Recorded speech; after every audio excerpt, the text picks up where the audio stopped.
بسم اللہ الرحمن الرحیم۔ اس زندگی میں میرا کوئی حصہ نہ تھا، نہ وہ کمرہ جس میں سوتا تھا۔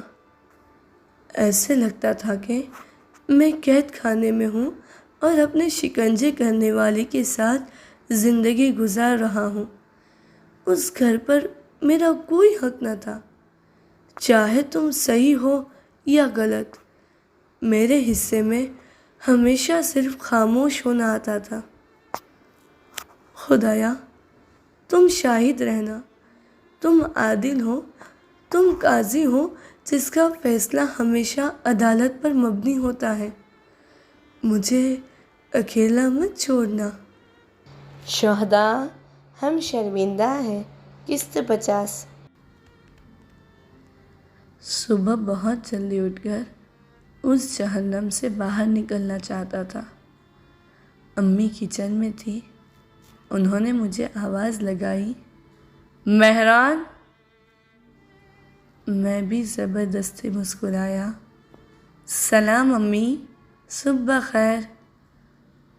انہوں نے میری سلام کا جواب نہ دیا، کھڑی رہی، کچھ دیر مجھے دیکھتی رہی۔ ان کی نگاہ سے مجھے سمجھ آ گئی کہ کوئی اچھی خبر سنانے کے لیے نہیں ہے۔ کچھ ہوا ہے امی؟ وہ بہت پریشان لگ رہی تھی۔ صاف لگ رہا تھا کہ بری خبر سنانے کے لیے اچھے جملے ڈھونڈ رہی ہے۔ اسکول کے بعد سیدھا گھر آنا۔ مجھے علم ہے کہ تمہارے نمبر بہت اچھے ہیں، لیکن امتحان قریب ہے، اس لیے صرف پڑھائی پر توجہ دو۔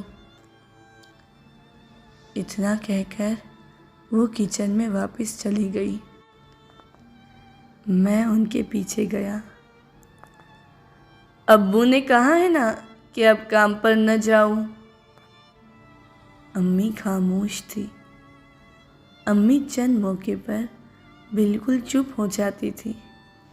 یہ بھی ان میں سے ایک وقت تھا جب کسی صورت بھی وہ مجھے جواب نہ دینا چاہتی تھی۔ ان کی حالت اور خاموشی سے سب پتہ لگ رہا تھا، اور مجھے ان کے غم و غصے کا اندازہ ہو رہا تھا۔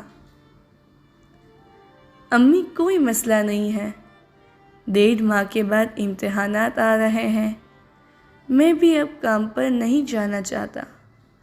کام بھی کرو اور پڑھائی بھی، دونوں کام ایک ساتھ بہت مشکل ہے۔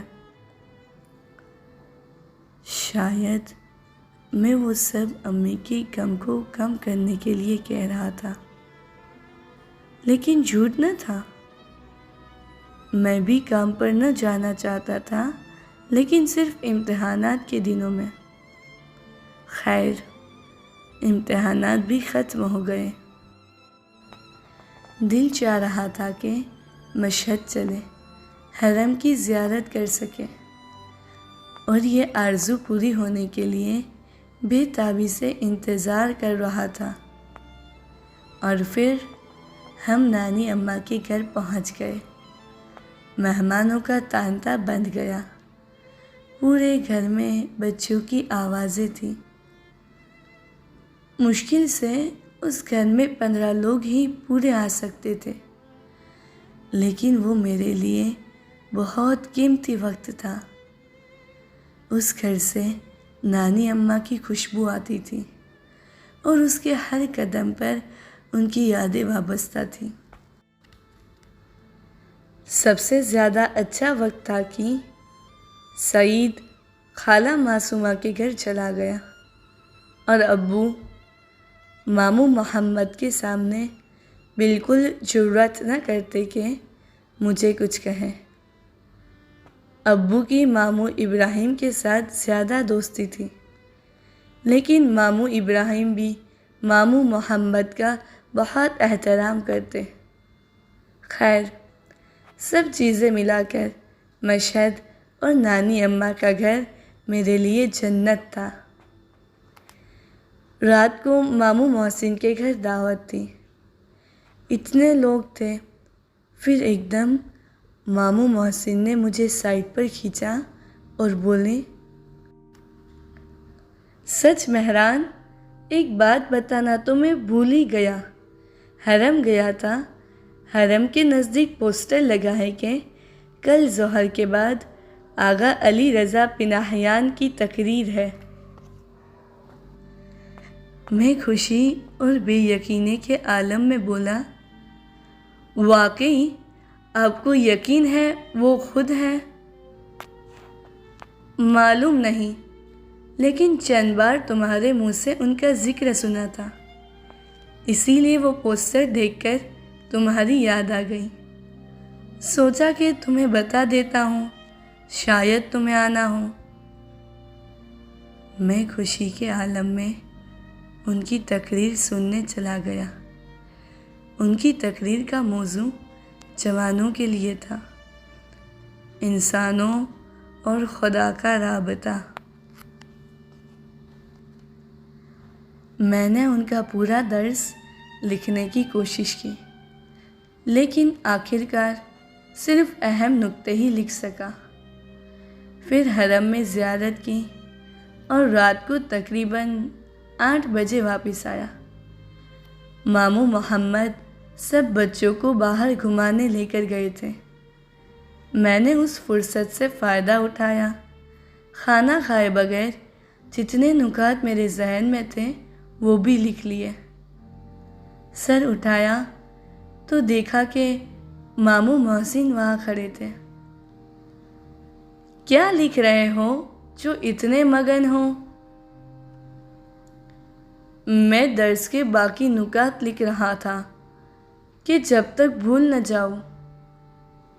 جلدی سے لکھ لو۔ وہ میرے ساتھ بیٹھ گئے اور میری ڈائری اٹھائی۔ بہت ہی تیزی سے انہوں نے سب پڑھ لیا، لیکن ان کا چہرہ لٹک گیا اور بولے، مہران، میری نصیحت ہے کہ ہر شخص کی بات اور درس پر نہ چلے جایا کرو، ان چیزوں کی طرف بھی زیادہ توجہ نہ کرو۔ میں ان کی بات سن کر حیران رہ گیا اور بولا، کیوں؟ آغا پناہیان کی باتیں بہت قیمتی ہیں۔ وہ بولنا شروع ہوئے، خدا سے دوستی کا کوئی مطلب نہیں ہوتا۔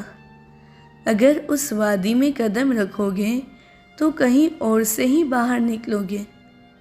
دوستی ہمیشہ دو طرفہ ہوتی ہے۔ جتنا ہم اپنے دوست کے لیے کرتے ہو اتنی ہی اس سے امید بھی رکھتے ہو، یعنی 100% دوستی ہمیشہ دو طرفہ ہوتی ہے۔ اس کی سب سے سادہ مثال آپس میں بات کرنا ہے۔ جیسے اس وقت میں بات کر رہا ہوں اور تم سن رہے ہو۔ تم میری آواز سن رہے ہو نا؟ اگر کوئی سوال ہو تو وہ بھی مجھ سے پوچھ سکتے ہو۔ ابھی تم کم عمر ہو، جب بڑے ہو کے زندگی کے نشیب و فراز میں اس تعلق سے تمہیں پھر بہت تکلیف ہوگی۔ انسان سے خدا کا رابطہ انسانوں کی باہمی رابطوں سے بہت مختلف ہے۔ یہ ایک خدا سے معبود اور بندے کا رابطہ ہے۔ چند سال بعد جب زندگی کی اصلی مشکلات شروع ہوگی، تم خدا سے دوستی کی طرح بات کرو گے، لیکن نہ اس کی آواز سن سکو گے نہ اس کو دیکھ سکو گے۔ پھر شک کرو گے کہ آیا خدا وجود بھی رکھتا ہے یا نہیں، اور وہ بھی مجھے دیکھتا ہے یا نہیں۔ اور پھر یہ شک تمہارے ایمان کو کھا جائے گا۔ جتنا اس بات پر زیادہ یقین کرو گے اتنے ہی گمراہ ہوگے۔